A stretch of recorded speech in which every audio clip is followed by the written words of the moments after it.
All right, welcome to another episode of the Baylor Dynasty. I have been struggling to get this intro right because I don't even remember what round we stopped. But I'm going to show the whole entire playoff bracket. And we're just going to start from the second round because at this point, it seems like the smartest thing. I don't think I showed it when we were playing against Oklahoma. But as you can see here, Oklahoma ended up winning it all. Yeah. They're definitely going to be our playoff rival, no question. As of now, anyway, they're definitely the rival. So we take a look at that top left. USC Bellarmas. He struggled. He played really poor, and that's what I was trying to hint at you guys that Wisconsin team is pretty good. They dominated. Braden Locke threw, I think, 5 touchdown passes, just lights out. Now, unfortunately, I can't show you guys the highlights or anything like that. I can't show you stats, anything, because when you finalize the playoff, this is the only time you'll be able to see the stats, I guess, in the correct form, but also it only shows it from the first round. And so it's just unfortunate. It wasn't formatted to include the playoff in stock NCAA anyway. So it kind of makes sense. But yeah, Wisconsin got a dominating win over the 1 seed, so they ended up advancing. Obviously, we talk about that Oklahoma game. I really like the way we fought back. Like I said, I think that makes a channel. I think that makes, worthy content to be worthy of watching. And like I said last episode, I think it was 2 episodes ago, whatever it was. It was 2 episodes ago. I was talking about the LSU game. This is content that definitely deserves recognition. Just the right kind of recognition. I'm not talking monetary value recognition, because then the dynasty is no longer fun. Then this channel is no longer fun.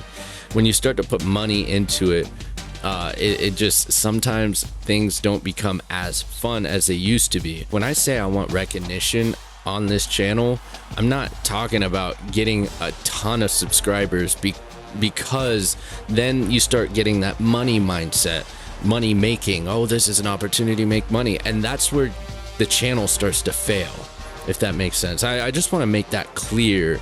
That yes, when I say I want views, yes, I think we deserve views because of the content that's being displayed, the type of season we're having, the execution. I don't care if this is a decade-old game, this still deserves views because it's priceless, it's timeless, and that's what's so beautiful about this. Now, I want to make sure I stay on that path and don't fall into the temptation of, oh, I could do this for money or whatever. Just put a little bit of money and boost your views, and then hopefully the right people start seeing it. No, I'm not here to do any of that. I want that shit to happen naturally, and I don't want money to be a part of it. Find other ways to add abundance to life and whatnot. But we'll take a look at that top right now. Georgia actually ended up beating West Virginia. West Virginia looked really ugly that game. That's all I can really tell you. Georgia just won. It was a very intense game. Both teams kind of looked ugly, to be honest with you, but West Virginia looked really bad. Down at the bottom right, South Carolina got absolutely killed. That Utah team was looking sharp. That game, they dominated South Carolina. In the next round, you got Georgia. We'll start on that right side. You got Georgia and Utah. I think in that West Virginia game, I think he got injured. Tyrone Birch, their starter quarterback, got injured in that game.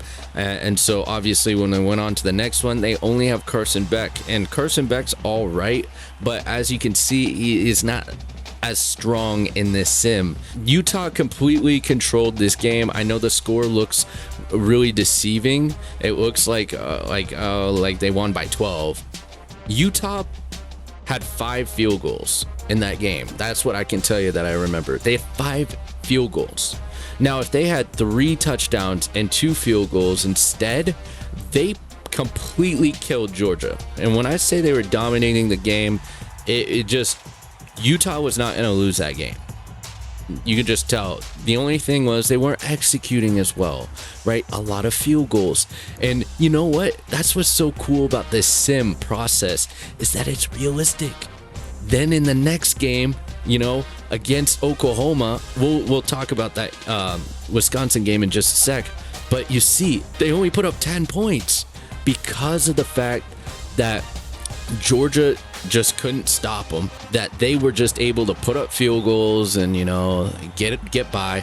Georgia was in the game. Don't get me wrong. It was 26-24 at one point, I'm pretty sure. Yeah, and they were in the game. Don't get me wrong. They had several lead changes, but Utah looked like definitely the better team to win the game. Football, a team's just going to pull. They're going to pull away. I fell asleep when the score was 26-24, so it just looks like Utah closed out the rest of that. That Oklahoma game, Braden Locke just didn't look the way he has in the first couple rounds. He looked like he was struggling. Now, like I said, I fell asleep, so I have no idea how the score got a lot closer, but Oklahoma was pretty much taking care of business in that game. And like I said, both teams were hot. That was a matchup that I was looking so forward to, because you got a Wisconsin team that's hot with a backup quarterback. And then obviously Oklahoma hot with a backup quarterback. Arnold taking over too, and Locke taking over. It was a great game. And then obviously you get to Arlington, Texas. You get to that championship game, and a lot's on the line. Oklahoma completely dominated the game. They didn't start dominating.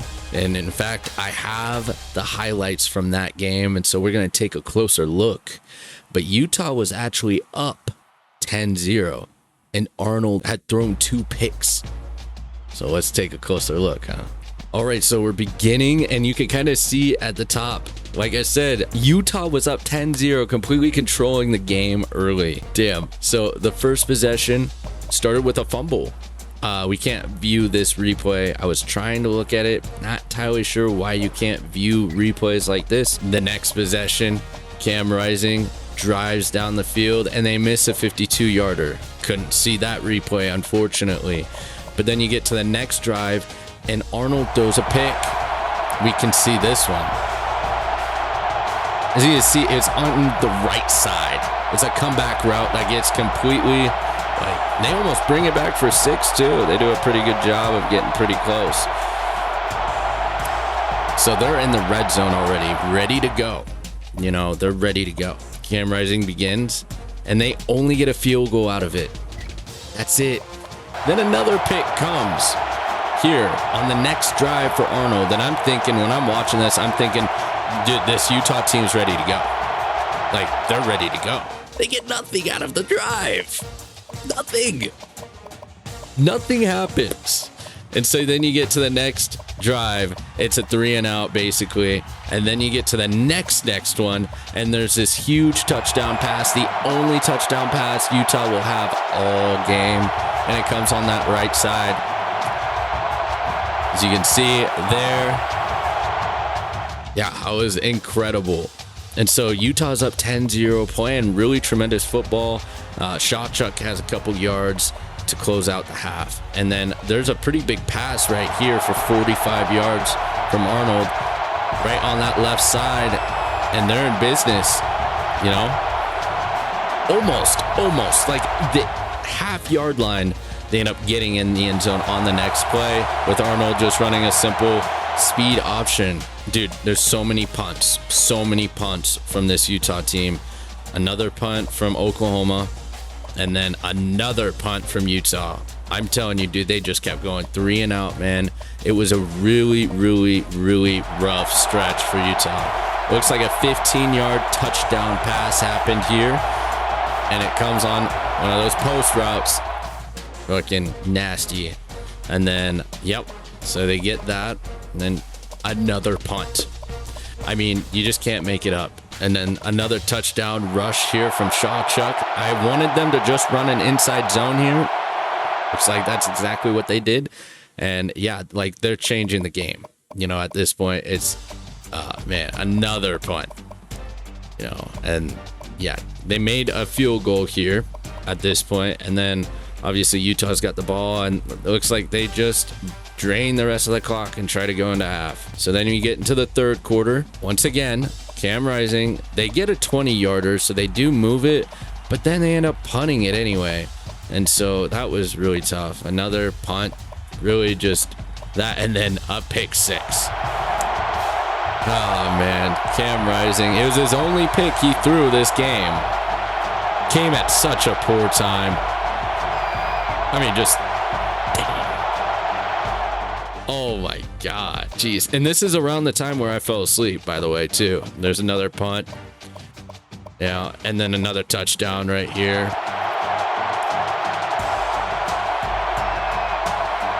Dude, that's just execution. Like, that's great ball. Great ball placement. Another punt from Utah.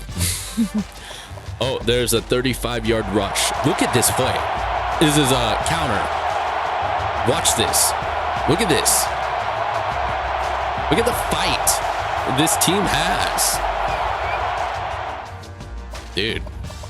I mean, jeez.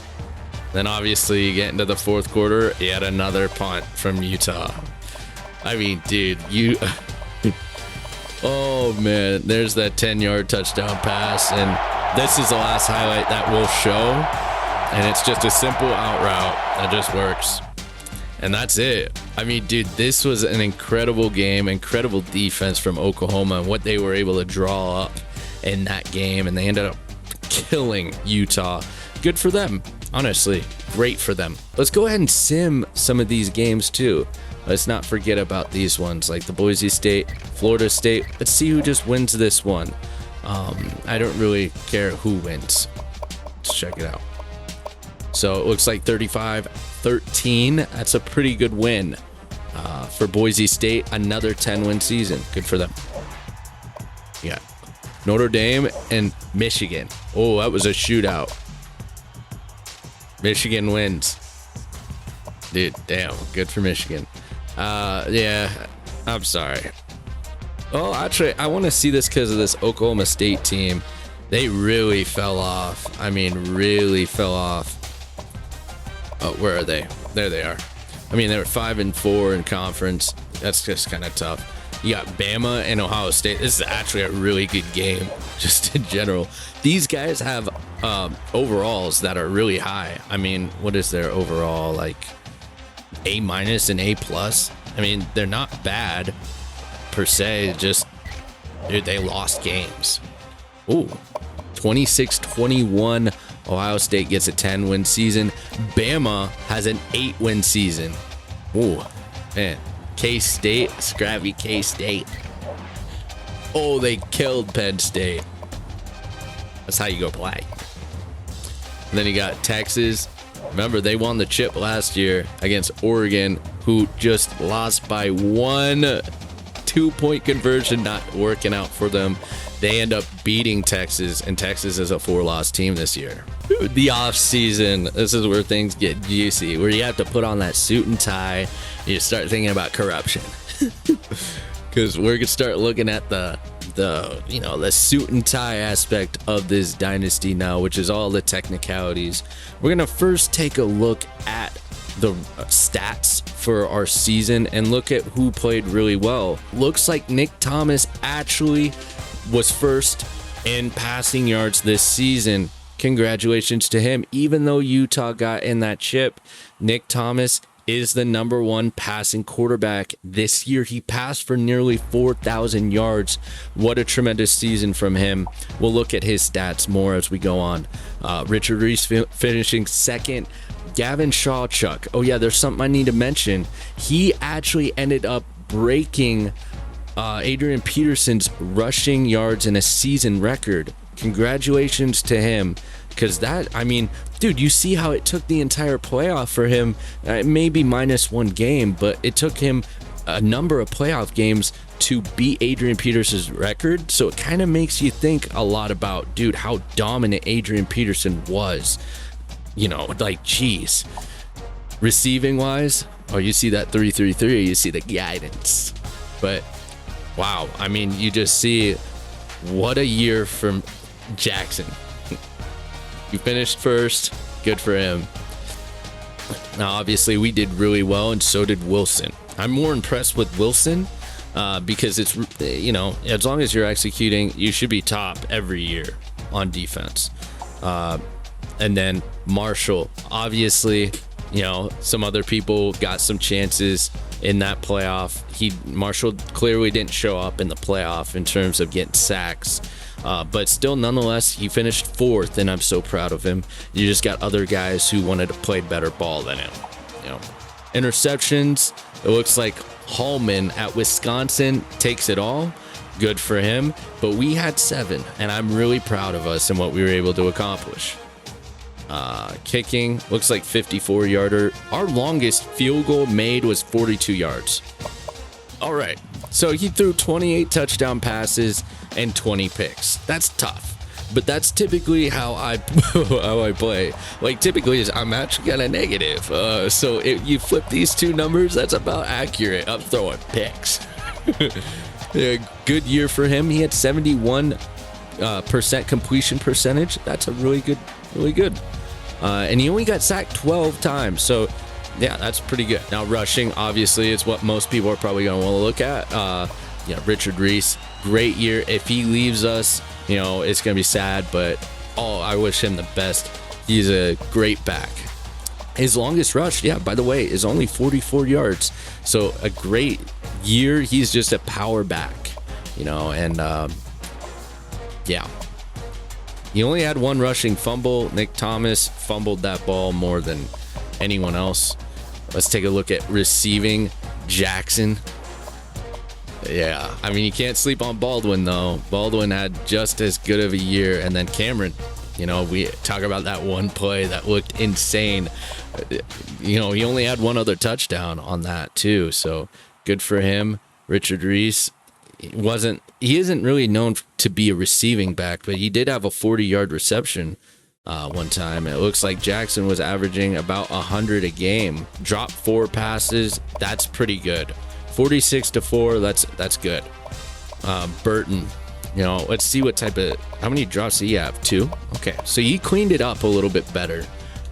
This guy, he's good.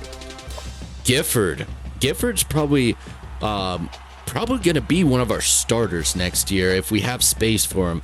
As long as he doesn't transfer. Dude, this guy's got talent. He's got talent. He's getting open. He's doing great things. You need to take a look at his, how fast is he? 86 speed. You can look at him, you'd be like, but look at his catching. 92. I mean, this guy is a solid wide receiver. And yeah, his route running isn't the best. That's okay. He was getting open. And, you just look at, he can juke. So we'll lose Richardson. Joel Daniels. Ooh, he had 2 catches for 67 yards. Hold on. What's going on here? Someone's going to be in that portal, man. It's sad. I'm expecting Bryson Washington to be in that portal. I am. Like, you look at his stats, you're like, oh, he's not terrible. I mean, you would want a little more speed, but you like the excel and stuff. And, I like the juke moves, all right. Pretty good. But, dude, he is just not efficient and stuff. So, we should probably look at defense, huh? Yeah, probably. Yeah, Kevin Mitchell, great year for him. We had 7 sacks and 7 picks. 5 pass deflections, 4 forced fumbles. Oh man, what a year for him. Good player, just we need someone faster. How about senior leadership right here? Josh Wright, another senior. And this is who we're looking forward to come in the future. Roberts Day, like I said, I just feel like, dude, this guy's going to be a lot better. He has 6 sacks. 6. So if we put him on the line, he might be a lot better. And so I think I'm going to go through with that one. And you just kind of see, we're just, Marshall, 17 tackles, but 12 sacks. Individual season. Oh, nice. QBR rating. Man, sweet. Good job. Richard Reese, school season. Nice. Congratulations to him. Rushing touchdowns, beat his own record. Rushing touchdowns in a career, completely killed that guy. So actually, I do want to say one more thing. Obviously, we're getting to the point in the season where looks like, I mean, do we want to do pipeline? You only need 5 players minimum to declare a pipeline. That might actually be pretty important once we start to get into the recruiting aspect. We're going to go ahead and do that. What I'm starting to get a little bit nervous of is our defensive coordinator. We need a new one because we just don't have a lot of these intangibles going on here, and I feel like we could use better. But this guy, Kevin Barbe, we need him to stay because, or get a better one, because we need to continue to level up these, because these actually make a huge difference. I like to give myself at least somewhat of a boost. I know, like, to make it more challenging, we wouldn't upgrade these at all, but dude, we deserve it, you know. And as you can see, it doesn't seem to be hurting the game at all because, you know, we're still losing games and stuff. But we're gonna go ahead and advance into the next episode here. You know, I hope you guys enjoyed it. It's just going to be a lot of talking, but we'll actually start to show other aspects of this. All right, so I hope y'all have a great day, and I hope to see y'all in the next episode. It's just going to continue the off season. It's going to be a really lengthy amount of time in terms of episodes, but you know, we got to see everything. We got to go through this. You know, it's fun too. So it's TMD, that Mandarin. See ya.